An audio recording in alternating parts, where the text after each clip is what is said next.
Well, good afternoon, everyone. Welcome to this panel on platforms, privacy, and workers' rights.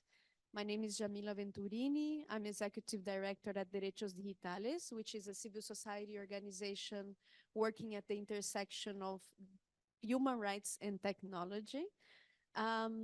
We are glad to participate in this session together with Guilherme Musselin, which is a professor here at the FGV. Thank you, Guilherme. Huh? A researcher here at the FGV, future professor, who knows. And we are very glad because our proposal today is with the proposal we presented and was merged happily with this proposal by Guilherme, is to present some insight and reflect on the results of a research that we have developed in Derechos Digitales and that my colleague Lucia will present in some minutes, that analyzed human rights commitments of delivery, food companies and marketplaces present in Brazil, Colombia, Ecuador, and Bolivia. And we are happy that we have this merge proposal so we can expand our reflections, the reflections from our research into the impacts of digital platforms into labor also. And I will invite immediately Guilherme, with whom I will have the pleasure to share the moderation also, to present himself and to start this panel. Just before giving him the floor, the structure of the panel will be the following. We will have 2 rounds of interventions by our brilliant panelists today. The first one will have 7 minutes. You have 7 minutes for your intervention. Then I will present some discussion questions for us to continue conversation, and you have other 5 minutes for intervention. And then we'll open the floor for your thoughts, reactions, and questions. So I'll pass now to Guilherme so you can introduce yourself and our guests today. Oh, good afternoon, everyone, and be welcome to our panel. As you can see, we have a lot of topics to discuss because of our merging. Now we're going to talk about platforms, accountability, transparency, privacy, and labor. My name is Guilherme Musselin, as Jamila said. I hold a PhD in law from Federal University of Rio Grande do Sul, and also I am a researcher here at CTS FGV, maybe a professor in the future. If there is someone from FGV here, please just let me know. Good. Um, I'm very happy to be here. I'm honored to be here actually to discuss very really important topics regarding works protection, especially regarding digital platforms. So I will introduce our first panelists, who are Rodrigo Carelli. He is a professor of labor law at Federal University of Rio de Janeiro and in the postgraduate program in law at the same institution. He conducted postdoctoral research at LIS, Laboratoire Interdisciplinaire pour la Sociologie Économique, is that right? Okay. At CINAM, Conservatoire National des Arts et Métiers in Paris, France. He is a researcher for the Fair Work project in Brazil and has extensive work in the field. He is also a labor prosecutor here in Rio de Janeiro. So, Professor, the floor is yours. Thank you very much. Thank you, Guilherme. Oh, can you put in the beginning? From the beginning. Yeah. There's a window. The window is open. Okay, thank you. So, good afternoon, everyone. Firstly, I would like to thank FGV and Guilherme and Professor Nicolo for the invitation. It's an honor to be here to taking part in this event. Can you just put the, is there, okay. Given the diversity of digital platforms and the ways in which they operate, the first question we have to answer is, what are we talking about when we refer to digital platforms? There are at least 2 distinct meanings.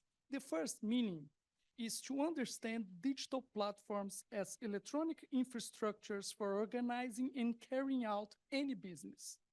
For example, Uber, which relies on a digital infrastructure to carry out its passenger transportation business. iFood is another example. It has a digital platform to operate its food sales business and deliver the goods to the end consumer if its restaurant's clients so decide. These companies are not intermediaries. They provide and guarantee the quality of their services. The second sense is that of digital platforms as a marketplace style business model. In this sense, we have companies like GetNinjas, which is a real platform where service providers and service takers meet to do business.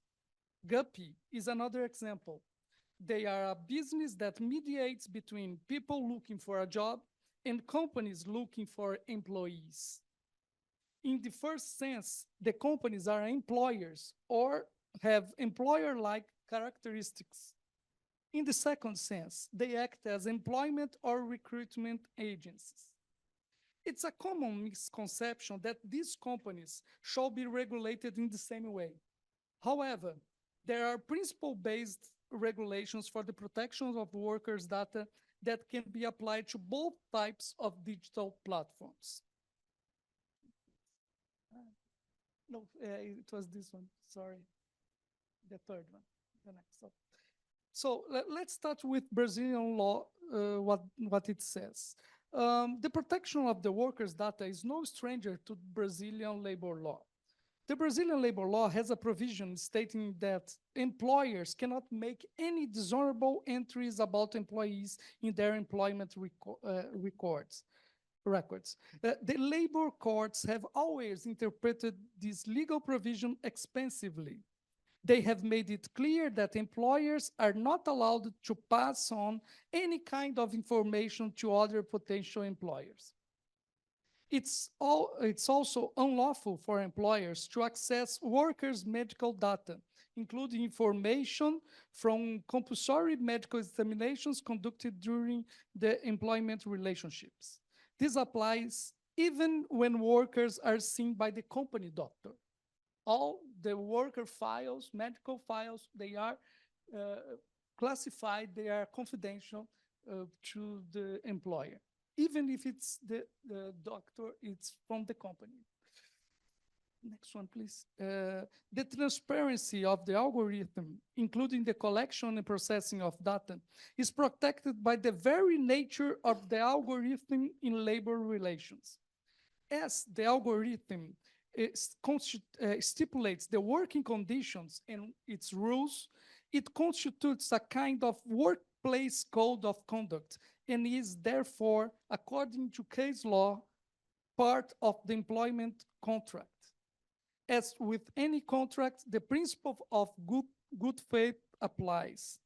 All contractual conditions must be clear and information must be made available to the other contracting party. So the algorithm must be transparent as part of the contract. Next one, please.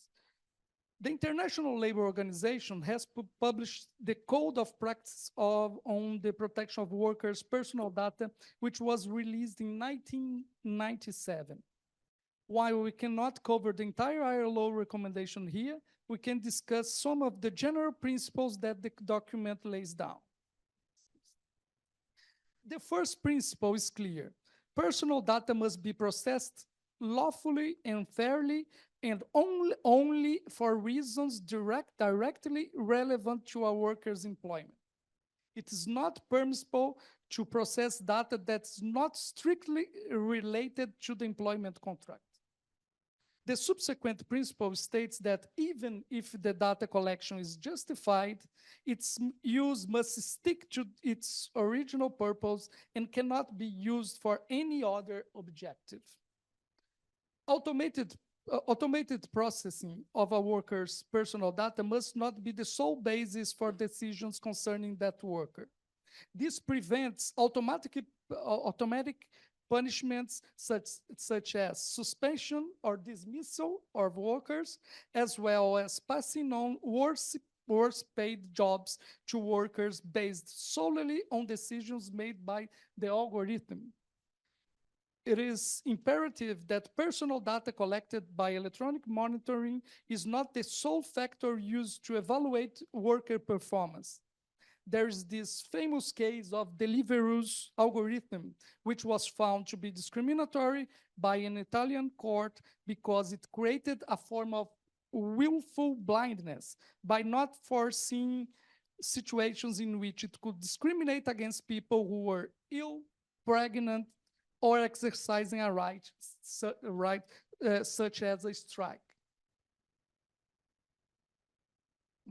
The ILO Code of Practice also requires employer to reduce the kind of and amount of personal data collected as much as possible and improve the ways in which they protect the privacy of workers.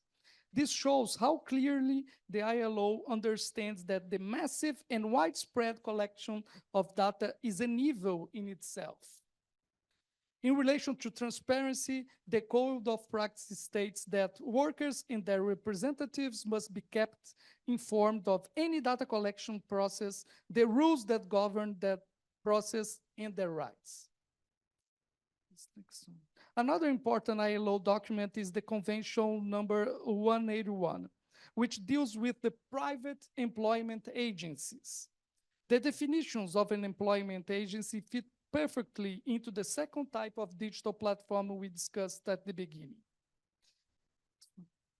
This legal document provides that the data may only be collected in relation to the qualifications and professional experience of the workers concerned and any other information that is directly relevant to the job.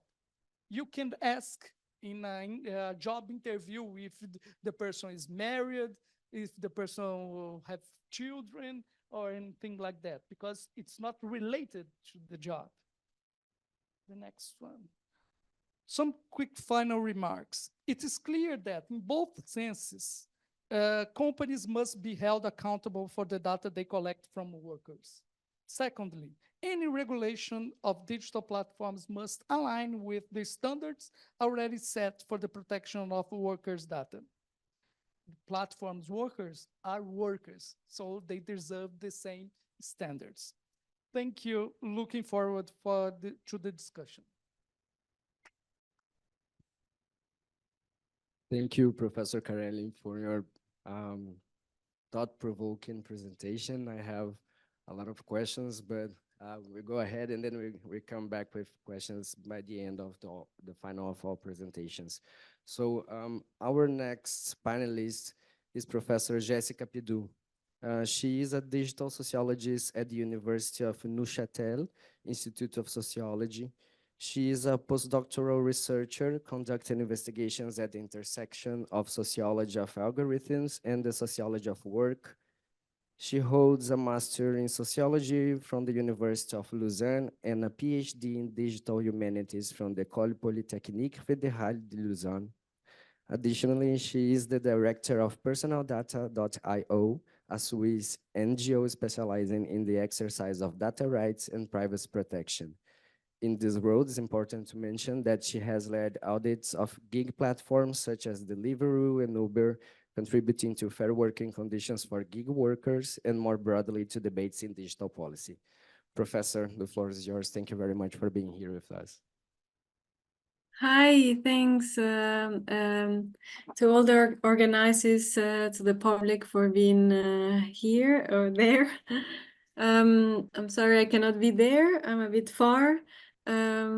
First of all, well, just to say I'm not professor, not yet. I'm a lecturer teaching at the University of Neuchâtel, and as you said, a sociologist, but with an interdisciplinary background. And I'm also here because of this position of director at the NGO PersonalData.io that actually gives me experience on the topic. And so I just want to say that what I will present is a concrete case of data governance and data transparency for Uber. for Uber workers, and this was in Geneva. So it is important to know also that I'm based in Switzerland, and our actions are in Europe, but more recently we have started to collaborate with researchers in Chile, in Colombia, because I'm actually Swiss and Venezuelan. So that's why it's also a pleasure to be here with you and to discuss more about what's happening in Latin America with these digital platforms. So I will share my screen now, and to go concretely to what we have done. So at Personal Data IO, we have collaborated with a technical partner called Estia AI, which help us to develop this tool, or this actually platform called DigiPower Academy that you can see here. And in this platform, we help anyone to recover their personal data and analyze it. So we actually, let's say, provide technical skills with tools to be able to recover, understand, and analyze personal data. And this is possible thanks to data access rights. And this, what you see now, is the case of Uber drivers' personal data. So in 2022, there was a reclassification of Uber drivers and also Uber Eats delivery workers in Geneva as employees and not anymore considered as independent contractors. And actually, this gave them the possibility to claim their labor rights as employees. And this was possible retrospectively, meaning that since minimum wage was applied in Geneva, Uber drivers had to have their social security paid, the benefits of labor rights, and Uber had to be in compliance with this. So, well, it was a big event there, a socio-political event, in the sense that there were state negotiations with Uber. There was a commission that was created where unions were able to negotiate. So this social dialogue was very important for Uber drivers. And a main problem was that Uber drivers didn't have enough information about their working conditions. Neither the state, neither the unions, who were disconnected of how digital platforms work, and also, or we might call them also infrastructures, as was pointed at the professor. And also what was important was that we didn't know exactly how the platform works in general to be able to understand the conditions of the Uber drivers. So in this situation, we came with the NGO and we helped them, the Uber drivers, to exercise the data access rights. In Switzerland, we have the Swiss data protection law, and this allows anyone to recover a copy of their data. But these rights are not known, as in many countries. And these rights are very, very hard to make them actionable. Basically, you're like, okay, I have these rights. Where do I get them? How I can exercise the data access right or subject access request? Who should I contact? How do I do it? And so, and we help through this process. And then when they got the data, it was another problem. How can I read this data? The Uber drivers mainly have their phones. Some don't even have computer. The data was super complex to understand with some errors to verify, etc., etc. But what it was important was that there was a lot of data. And in this data, a very important information was geolocation. And geolocation allowed us to help the Uber drivers to know where do they work, at what time, at the millisecond. So we knew second per second, like what was the driver doing since they left home. They went to the center, waited for a ride to be assigned by Uber, accepted it, went to the pickup point of the client, drove the client to the destination, and then started again a new working routine. And here what you see is a visualization. This is the case of Paris, where we also took the same actions, helping Uber drivers during their reclassification as employees to understand their working conditions. And this is something that is happening in many countries.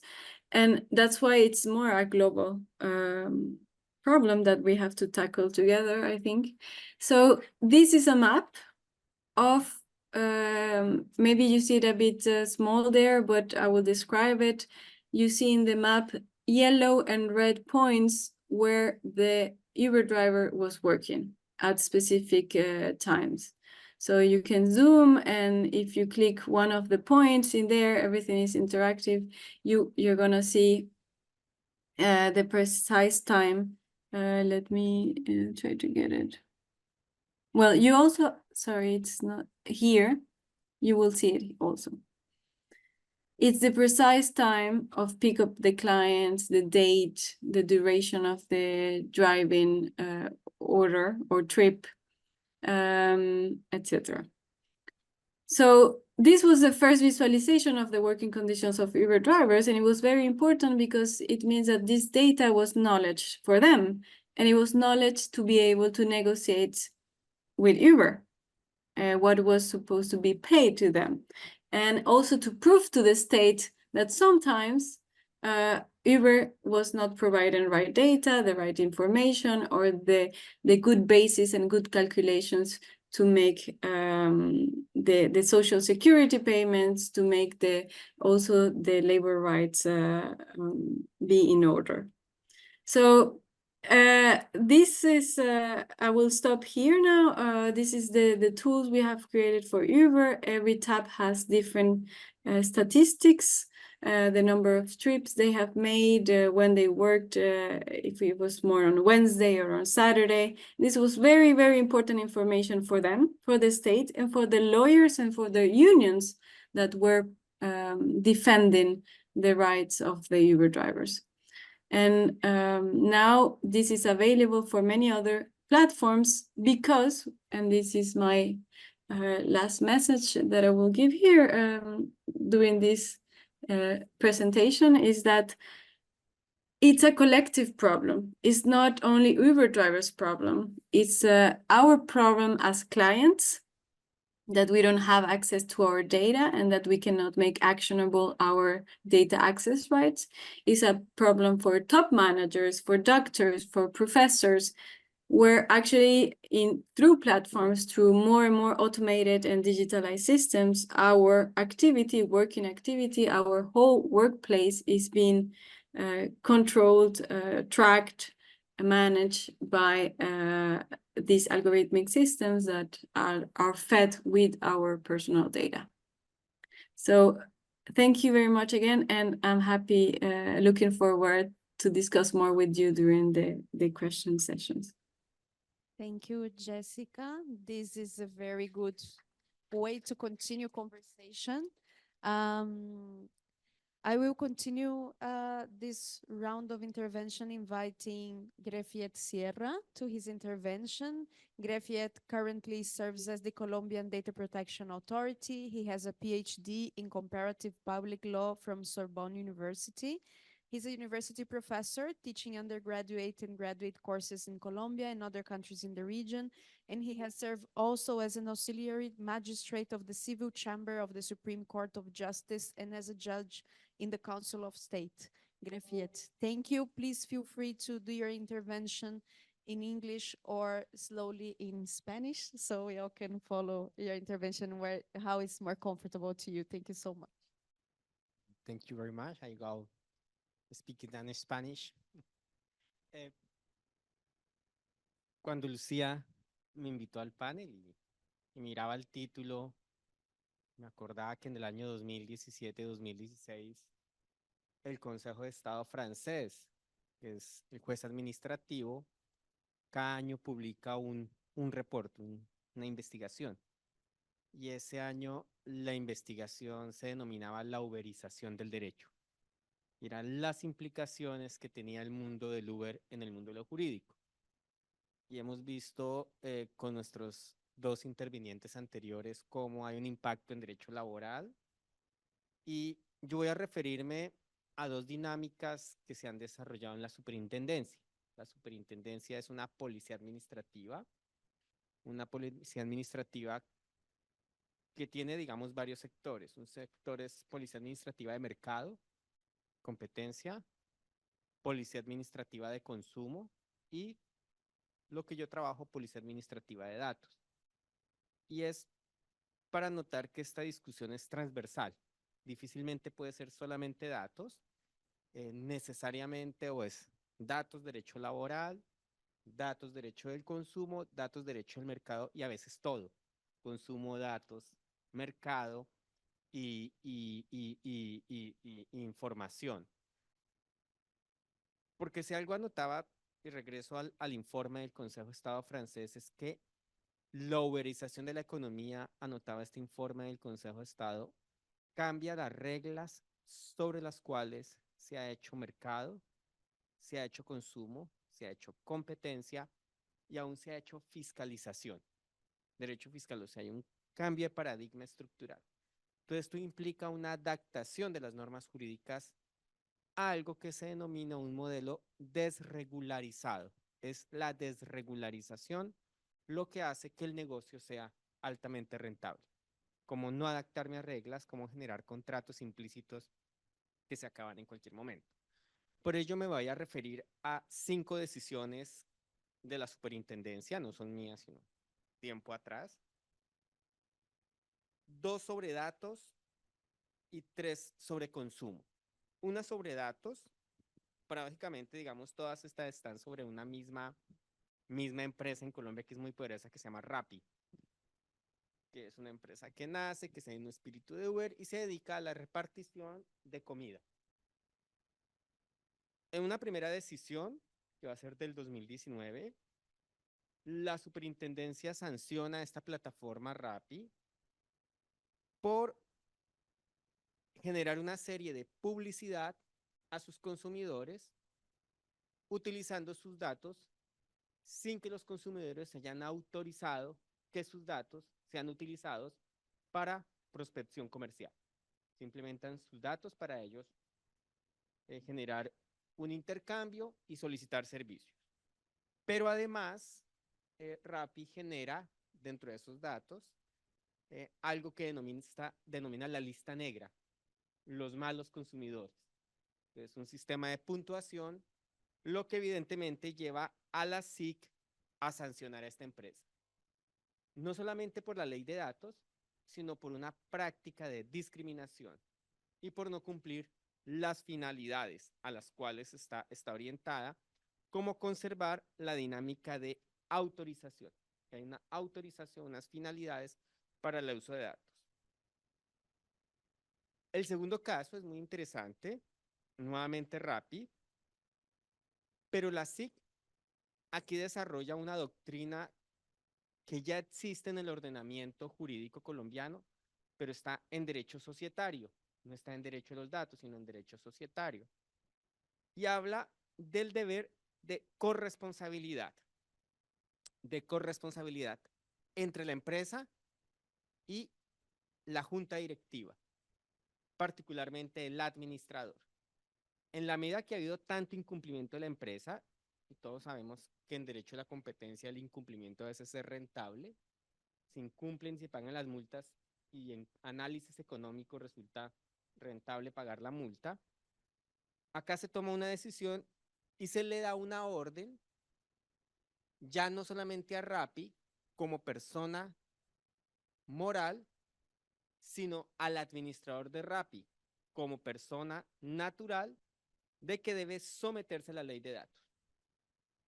Y se le ordena eso. ¿Y por qué esto, digamos, es importante? Esto es importante porque si bien esa norma ya existe en el Código de Comercio colombiano, que es la Ley 200, artículo 200 del Código de Comercio, que habla que los administradores son responsables de las decisiones de su empresa, no es explícita en materia de datos, pero en ese ejercicio de la desregularización del derecho es necesario pensar lo jurídico de forma integral. Entonces traemos una norma de derecho societario, la cual vamos a aplicar en materia de protección de datos para recordarle a una empresa un criterio de corresponsabilidad en materia de protección. El tercer caso ya es del derecho de consumo y es muy interesante. En este caso, las plataformas en Colombia siempre han usado el argumento de decir que ellos son intermediarios, que ellos no son parte de la dinámica de comercio. Ese es un argumento que ha rechazado la superintendencia en materia de consumo y ha declarado que ellos son parte del proceso comercial. Y a ser parte del comercio comercial viene otro caso en el cual es sancionada, donde la empresa intermediadora, que se define intermediadora, pero la SIC no la considera intermediadora, debe no solo responder por las entregas, sino debe responder por la calidad de los productos, por la calidad de lo que ella está entregando. Y el consumidor tiene el derecho de reclamar y además reclamar un justo precio. Y la superintendencia construye esta argumentación en la medida en que la empresa intermediaria Rappi se enriquece del proceso.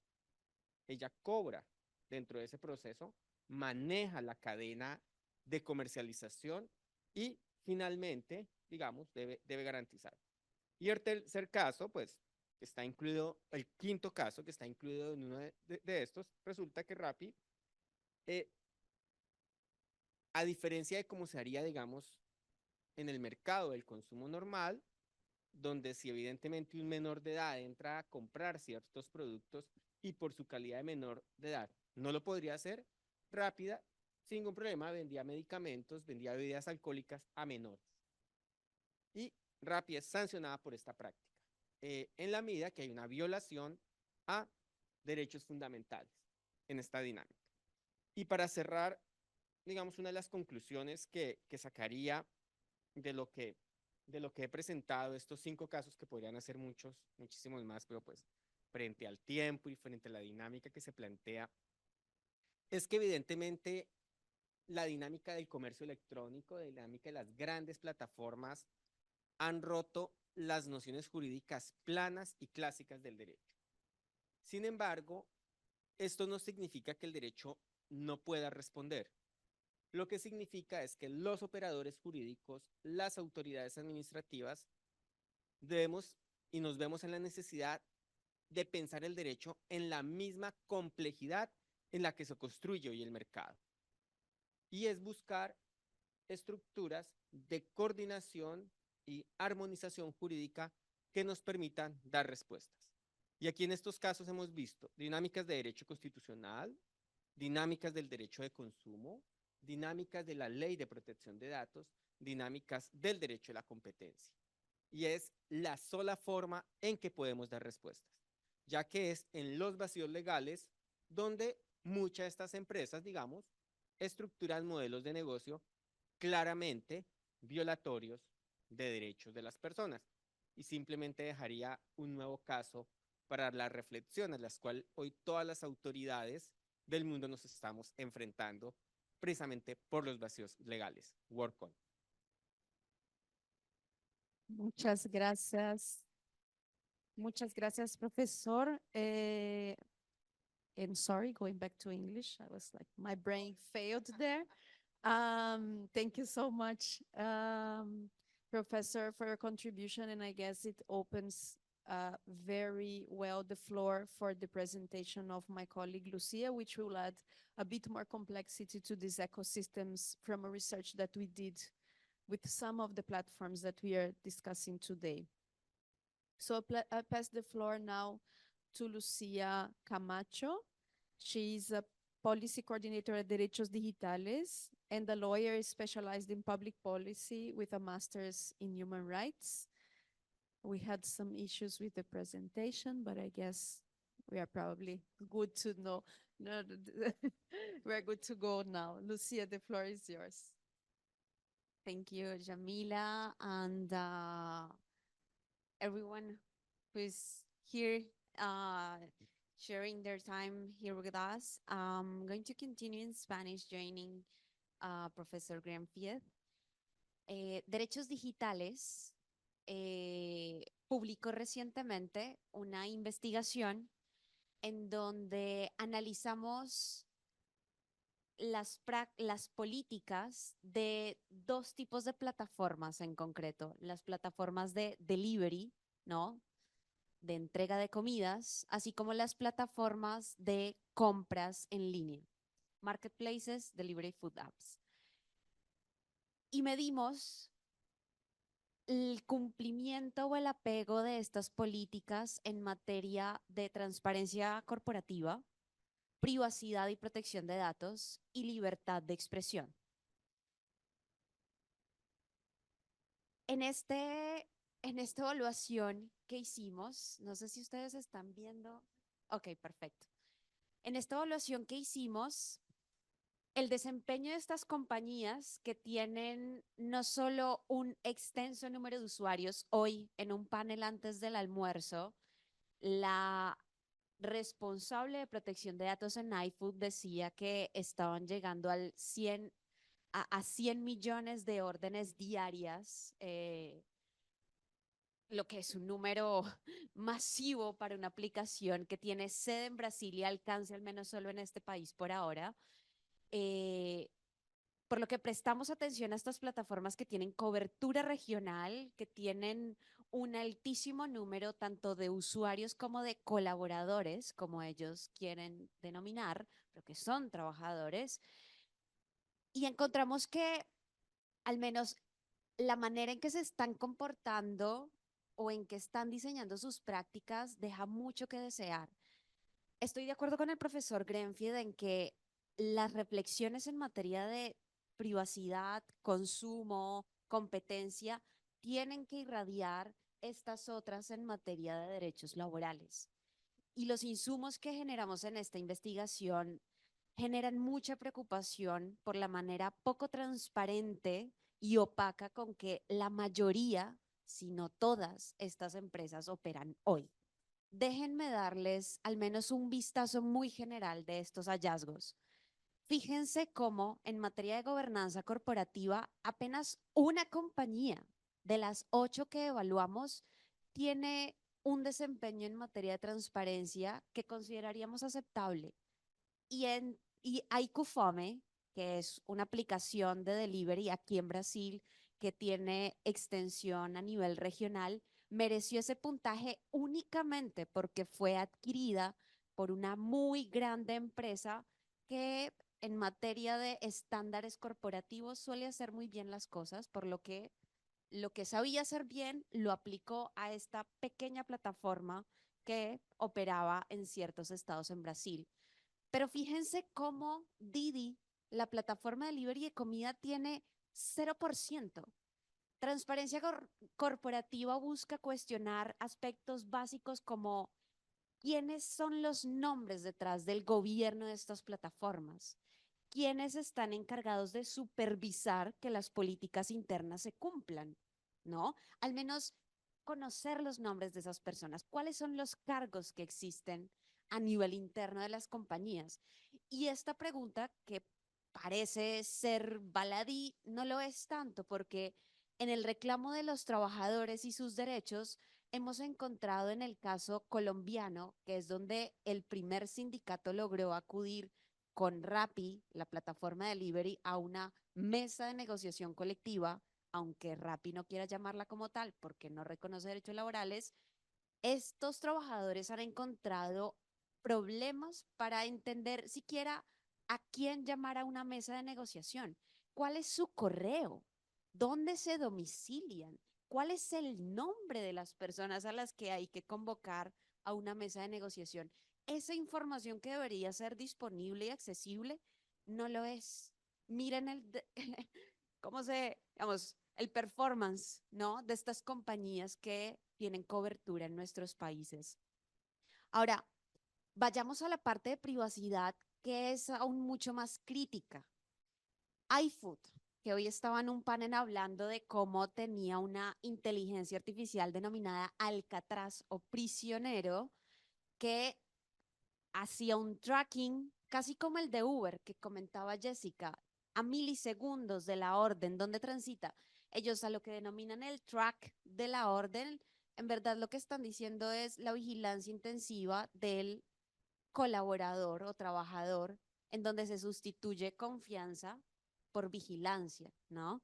Pero fíjense quiénes rankean peor en esta plataforma. Ninguna supera al menos, digamos, llega al a un 50% con políticas o prácticas en materia de transparencia y privacidad, donde encontramos, por ejemplo, ninguna de estas plataformas, tanto de marketplaces como de delivery, decían a los usuarios si retenían o no sus datos, por ejemplo, y para qué fin.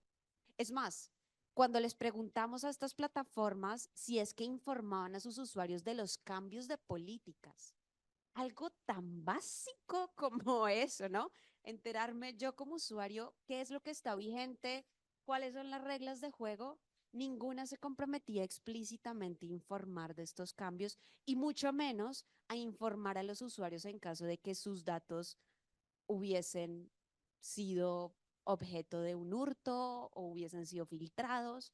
Hace menos de 3 semanas, Rappi sufrió una de las más grandes brechas en materia de datos, donde los datos, recordemos, Rappi, además de servicios de delivery, también tiene servicios financieros bajo esta lógica de la super app que quiere ser todo, y sus datos de bancarios de sus usuarios se filtraron y hasta hoy, yo que soy usuaria de Rappi, sigo esperando que me informen si mis datos fueron o no expuestos. Ahora, este es el estado de la privacidad respecto de nosotros como consumidores, pero nuestra intuición, y hace falta que generemos evidencia al respecto, es que cuando se trata de las políticas de privacidad aplicables a los colaboradores, las condiciones son mucho más desfavorables.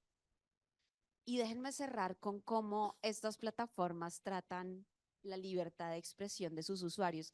Las preguntas sobre libertad de expresión son muy nuevas cuando hablamos de las plataformas de delivery, pero hay que hacerlas. Solemos pensar casi siempre en redes sociales, pero fíjense, por ejemplo, cómo cuando somos usuarios de plataformas como iFood, estamos interactuando a través de un chat con la plataforma en donde enviamos cualquier tipo de contenido escrito, audio, imagen, ¿no? La foto del pedido que no llegó como era, entre otras cosas. Y ese tipo de contenidos también son objeto de políticas de moderación. Fíjense el desempeño, ¿no? Tan malo, particularmente de Rappi, que es una compañía que funciona en mi país, Colombia, y que ha sido objeto de múltiples sanciones y todavía continúa bajo la mira del regulador. Esto solo para dejar, ¿no? La reflexión de cómo hace falta que conectemos, ¿no? Las preocupaciones de privacidad, de consumo, de competencia, de trabajo, para entender que hay una suerte, primero, de sistematicidad, ¿no?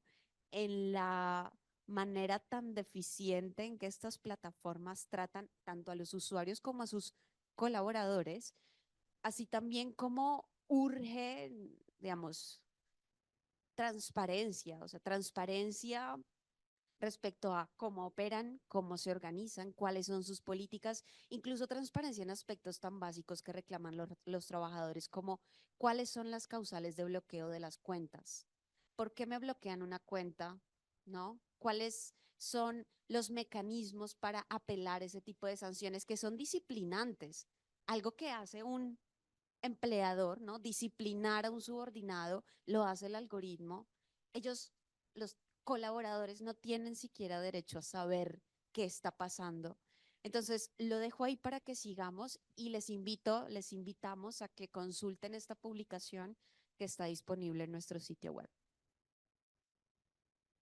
Thank you so much, Lucia. And I guess now you understand why I was so happy with this merge that was proposed, because it was a very great opportunity to join these reflections together, to put these reflections together. I want to pose some discussion questions. The idea was that we have a second round of interventions, but I believe we can hear from the audience. We have a very interesting audience here today, so maybe we can hear a bit from you, and I complement with the questions and leave you to give your final interventions following that.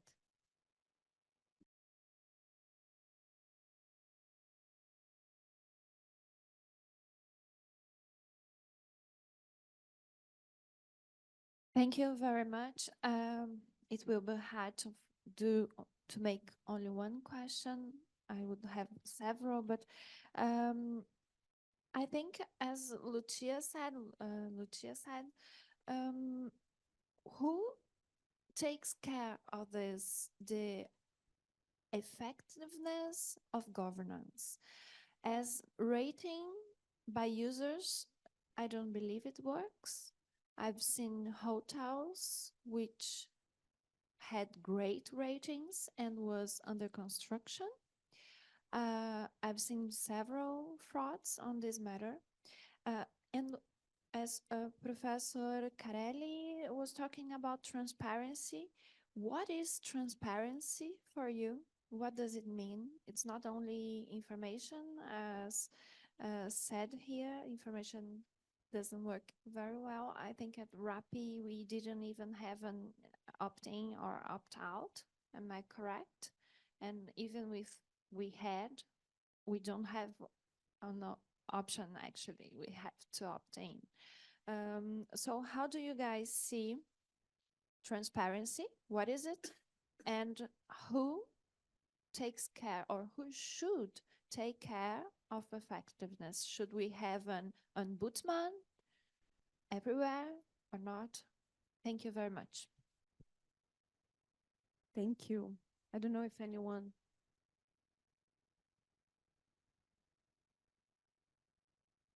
Hi, everyone. Nice table, nice talks. Congratulations on the researches. They're awesome. I was curious about the point where Lucia said that transparency would be to share the contacts of these persons that do this, that hold this governance inside the companies, but I don't recall to seeing other companies doing this on other matters that are not data protection or AI. Like there are compliance, then there are other things that call for this kind of infrastructure internal, but they don't share the names of the persons. I think because it's kind of dangerous to share the name of the persons that hold this position. So I'm glad to hear your thoughts on this. Thank you. I guess before putting some other questions for discussions, and I thank you for taking notes of the questions, so we do like a final round of interventions. One interesting thing in thinking about strategies, as you're saying, what we did in Derechos Digitales was to adapt a methodology that is very used to analyze traditional internet platforms, social media platforms, etc. And it was striking for us to see the very poor performance from these particular companies on these specific criteria, which we could agree are pretty basic criteria when we're talking about the types of impact that these companies have in human rights in general, because they are not really analyzed or ranked usually. It was even difficult to have contact with representatives from the companies to share the results with them and incentivize them to change some of these practices, while in other fields, as you have more scrutiny, even from civil society through these rankings or through other types of research, you could see a better performance on these criteria, which we all, of course, can agree are a starting point, but even if they were 100% on those criteria, it doesn't necessarily mean they have good practices in terms of respecting rights. They're just complying with the basics that they should have in terms of information, access to information, data protection, and freedom of expression, as Lucia was saying. But I would like to leave some discussion points. I guess one of them would have to do, at least for me, hearing you. Uh, I feel very curious to hear you also about how do you see collaboration among those, on the one hand, authorities, but also on the different stakeholders trying to scrutinize what's happening in such multiple dimensions in these platforms. Um, how do the data exploitation practices of such large platform companies are affecting, and maybe Professor Rodrigo could go deeper on that, the rights and working conditions of gig workers? You presented a good landscape of what are the guarantees. Maybe I would love to hear a bit more about cases and what are the impacts and how do these relate to what we heard during the panel. And what could be the most effective ways to ensure transparency in how platforms collect and use workers' data? If we have successful models in Latin America, in other regions, and how can workers be better empowered to understand and control their data? And Jessica, I would love to hear more about your thoughts on this after the intervention of the colleagues. Please feel free also to react to each other's. I guess there is a lot to discuss. I'll leave you with 5 minutes each for your interventions, and we can follow the same dynamic from the first round. Thank you. Thank you. So you asked me what is transparency? Transparency at the legal documents that we see, it's not only the worker to know which data is being collected by the platform, but also how it is processed, and also for which purpose. So I think it's a tripod. It's first which data is collected, and you have to see if it's lawfully collected, and the second, the purpose and how it is processed. It's important because in our Brazilian platforms, or the Colombia platform that is here in Brazil, Rappi, what we can see, it's completely opaque in all the basic items, just like pay, wages. It's completely opaque. The worker, Uber, for example, the driver, he or she doesn't know how much he or she will get in that ride, because there's a legend that the company gets 25%.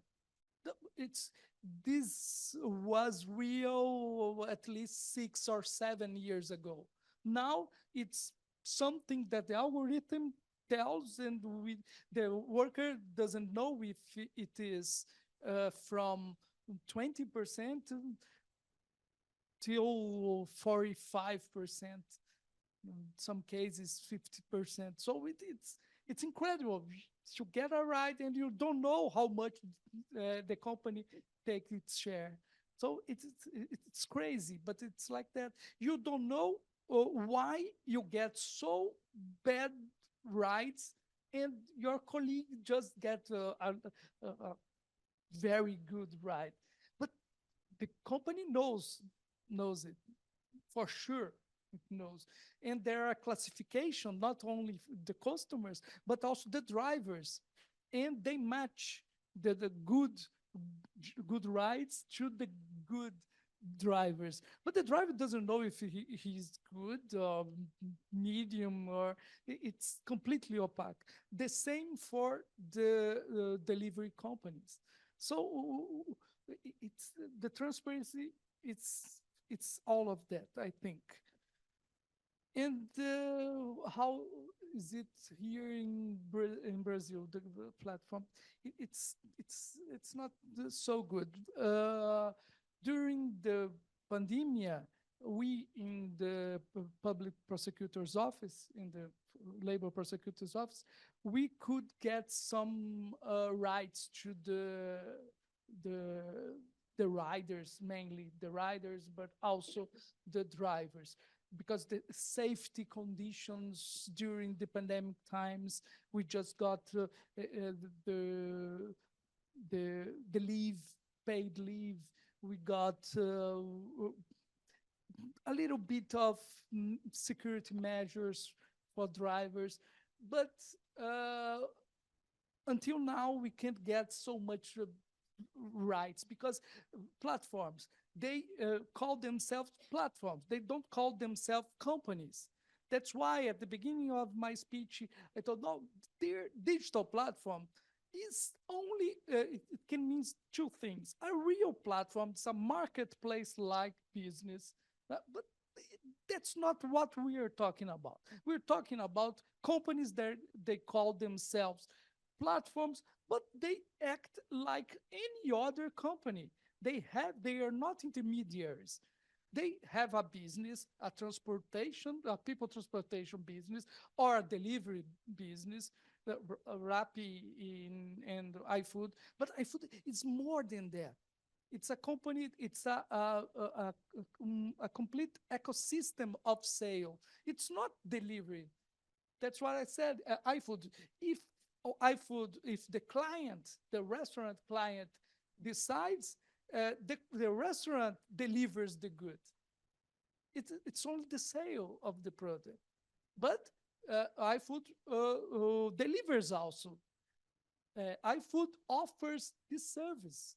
So we have to understand the platform not as a platform, but as any other company. But they call themselves digital platform for us to see, oh, no, that's a different thing. Oh, maybe we can. That's why you said only to get advantage of that. We have to call these companies and call their responsibility. That's what I think.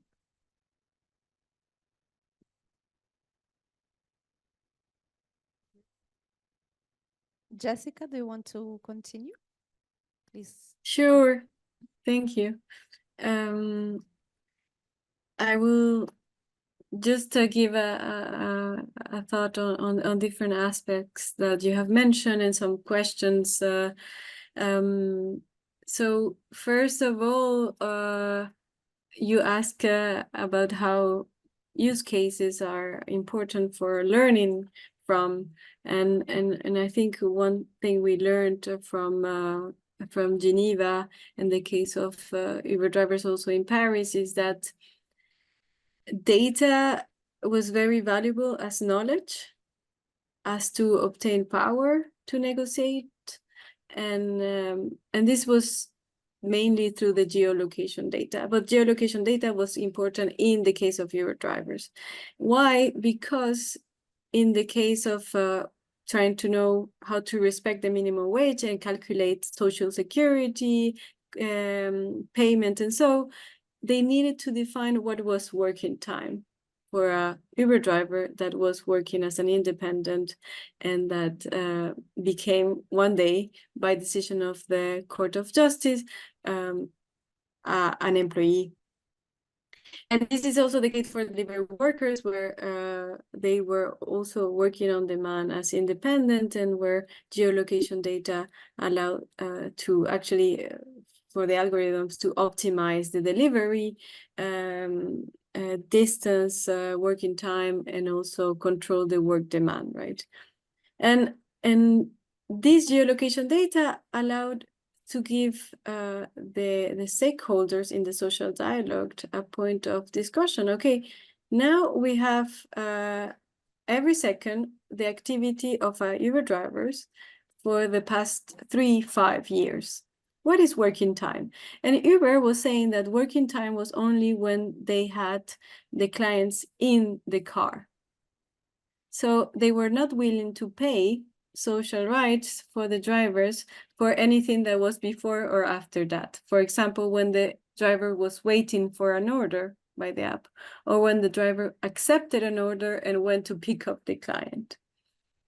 this is a huge, huge difference of what is working time for a digital platform, and a huge, huge difference for the state on what they can collect as financial resources to pay to receive the social security and so. So for the Uber drivers also, this was a very huge difference because they wanted to go to the court of justice individually and request for their compensations because they didn't agree with the collective negotiations. So for us, data was knowledge and power for the collectivity to be able to negotiate properly with Uber, who owned the whole data for the past years. And then the question of transparency it's related to this, because then we could define that what was relevant here was to understand what it was working to, how is defined, how is tracked, what can we account for it. So the level of transparency and the utility of transparency, the purpose of it, it will depend on the local circumstances and the stakeholders that are in the table that know better than anyone why are we asking for transparency, I would say. For this, to also be able to understand how transparent is a company, is also important to verify the data, to know that the data is reliable, it is accurate or not. But the fact of just exercising your data access, right, and to say we received errors in the data is already a proof of unlawful or many other problems, legal problems that are related to data protection and labor rights. That I'm not an expert in law, but this served actually the lawyers that were protecting the drivers to give new arguments in the process they were following. And finally, what worked for us was to work in a very interdisciplinary way, because we were experts only in exercising data access rights and recovering, analyzing data, but then we had the support of lawyers, and then we had the support of Uber drivers and unions. It was very hard, I would say, and the state was also very hard to get into the cooperation, but at the end, every actor took the information that needed, and this allowed at least some benefits for some. One important thing was that the decision, and this is to add also on the comments that were said before, how the companies consider themselves as intermediaries. But here the state, the Court of Justice ruled that this Uber is a transportation company and the drivers are employees. The problem was that drivers wanted to remain independent contractors. They don't want to become employees. They like the Uber model. And this Uber business model, I call it the gambler model, because it has high risk, but some drivers can earn a lot of money. But the problem is that others cannot make a lot of money.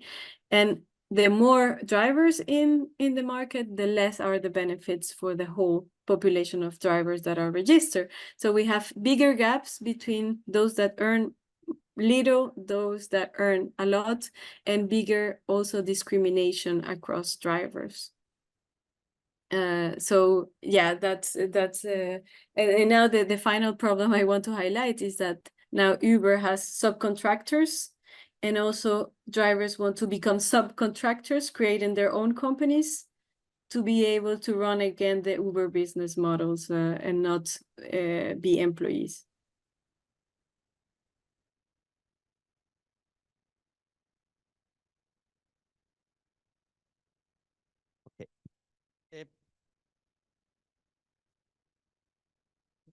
Abordando la discusión que se plantea, es entender que es, digamos, de una evidencia el modelo de negocio. El modelo de negocio de las plataformas está estructurado bajo algo, digamos, que estos creadores han denominado romper y avanzar, no respetar las normas jurídicas y construir sobre esos vacíos. Ahí está la riqueza, que es una paradoja. La paradoja no está en que el negocio funcione en la medida en que se adapte al derecho, sino en la medida en que dentro de las fracturas de lo jurídico yo pueda, digamos, avanzar. Y es un poco lo que notaba este reporte del Consejo de Estado hace ya desde el 2018, o sea, a partir de estas fracturas, subierto el derecho laboral, subierto el derecho a la competencia, subierto el derecho de los impuestos, subierto el derecho regulatorio en todos los sentidos. O sea, y ahí construyo mi modelo. Y además, que es la inmensa paradoja, vendo la idea de transparencia, que además es un negocio, o sea, yo hago sus datos bien y los score, el modelo estadístico, dicen no es un problema de discriminación, sino es un problema de eficiencia. Entonces, es un problema en la medida en que, y es, digamos, también poner a pelear a las dos partes débiles del contrato, el consumidor y el productor, porque también el productor es sancionado. Y generó como ese tema. Esto para decir que el discurso de la transparencia puede tener dos contenidos. Uno jurídico, que es de hard law, duro, debe ser sancionador, y otro puede ser de soft law, suave o de marketing. Creo que en las dinámicas y es la tensión que se está dando hoy en día, pareciera que se quisiera vender la idea de autorregulación, de buenas prácticas y de una pseudo-adaptación a las normas jurídicas que se quiere plantear, y sobre eso hay un gran discurso de estas grandes compañías y un gran lobby también para que esto suceda. O sea, yo rindo cuentas, hago una suerte de accountability social y, digamos, lo estoy haciendo bien. Pero la realidad es mucho más compleja y es cómo las autoridades, cómo los estados realmente asumen un ejercicio de independencia regulatoria, de imaginación jurídica, y la transparencia termina transformándose en dos elementos jurídicos que considero fundamentales. Uno, responsabilidad, que es una noción jurídica esencial. Usted responde por acción o por omisión frente a los daños que le cause a otro, los daños morales, los daños en violación de derechos, los daños por discriminación, y además prácticas sistémicas. Y otro es, usted también responde por no cumplir los fines constitucionales, porque además estas compañías se estructuran en estados de derecho, cumplen fines constitucionales. Entonces yo sí creo que hay una responsabilidad estructural ahí sobre la cual las autoridades y los jueces debemos trabajar. O sea, las autoridades administrativas deben ir construyendo estas dinámicas vía jurisprudencia, vía reglamentaria. O sea, es fundamental que eso se construya para regresar estas estructuras al derecho, ¿no? A la garantía de derechos, y no sea simplemente un criterio de responsabilidad política o de marketing. Digamos, yo creería que la transparencia, que se entiende como una palabra muy de moda, debe ser sometida al derecho, debe ser medida por el derecho y pasar el examen del derecho. Y estas compañías deben ser pues sancionadas. Y simplemente quiero cerrar acá. Y es una palabra que utilizó Lucía ahorita, que tiene una gran connotación: prácticas sistémicas. Y en derecho internacional, cuando se habla de prácticas sistémicas de violación de derechos humanos, como es el derecho a la intimidad, la habeas data, pues evidentemente son violaciones muy graves. Simplemente que esta vez pues no estamos viendo campos de concentración en el sentido clásico, pero hay una política sistémica de grandes compañías de violar sistémicamente el derecho a la privacidad. Hay unas prácticas sistémicas y cuantificables. Y este nivel de violación es grave y determina instrumentos internacionales también de ese nivel de sanción, y las respuestas de los estados y de las autoridades regulatorias debe ser estructural. Pues a riesgo, yo creo que evidentemente, de romper todas las garantías jurídicas, no solamente al consumidor como consumidor, sino al ciudadano y a la propia promesa democrática.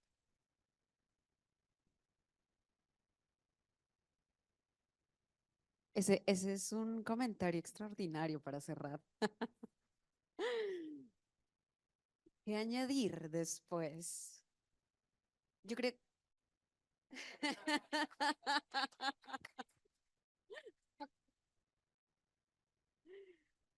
Miren, en 2022 o 23, la resolución del Consejo de Derechos Humanos que operacionaliza los principios para empresas y derechos humanos hacía una invitación a todos quienes hacemos parte del derecho, jueces, académicos, sociedad civil, investigadores. Y tenía una invitación a que reimaginásemos las teorías jurídicas que no están permitiendo responder a los retos que hoy traen consigo las nuevas tecnologías. El trabajo, la plataformización, la algoritmización del trabajo, la violación sistemática del derecho a la privacidad, la imposibilidad que tienen nuestras autoridades de determinar cuáles son los mercados en los que estas plataformas son dominantes, que no es fácil responder esta pregunta, porque las plataformas operan en distintos mercados, la autoridad no sabe en cuál de todos ellos la plataforma ejerce un dominio, aunque todos tengamos una suerte de intuición de quiénes son los que dominan qué tipo de mercado. Pero necesitamos mejores teorías jurídicas para responder, ¿no?, a la necesidad de reparar la violación de derechos que tenemos hoy en distintos frentes. Solo quisiera volver sobre el elemento de la transparencia porque como herramienta para la satisfacción de derechos humanos es esencial. Transparencia a nivel operativo, a nivel técnico, no solo cómo funciona el algoritmo, cómo castiga o no castiga, cuáles son los incentivos, cómo premia a quienes se portan mejor y más trabajan en la aplicación, sino transparencia a nivel de las políticas, no solo en qué políticas se publican, sino cómo se comporta la compañía respecto de sus propias políticas.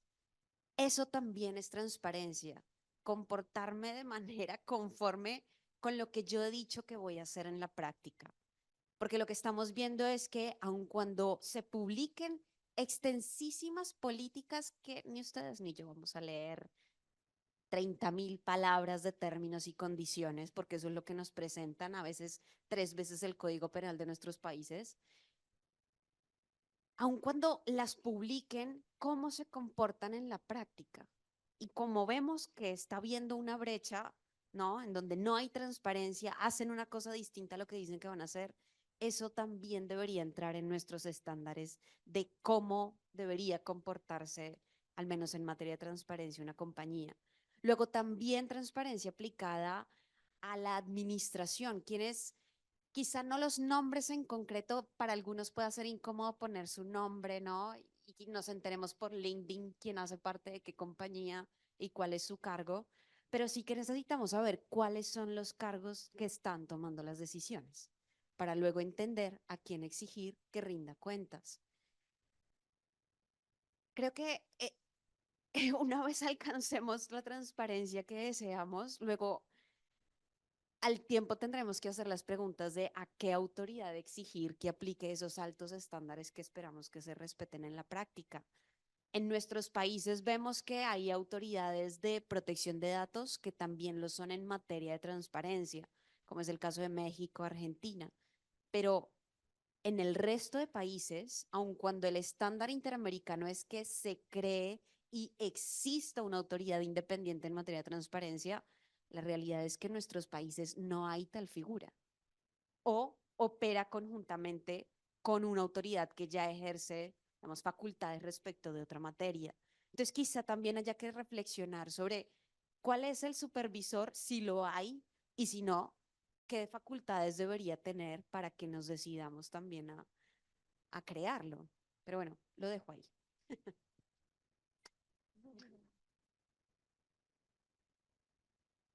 Wow, what can I say? I'm so concerned about this. You should too, not only as workers, but as consumers, as citizens, everyone, we are being controlled algorithmically by these digital platforms.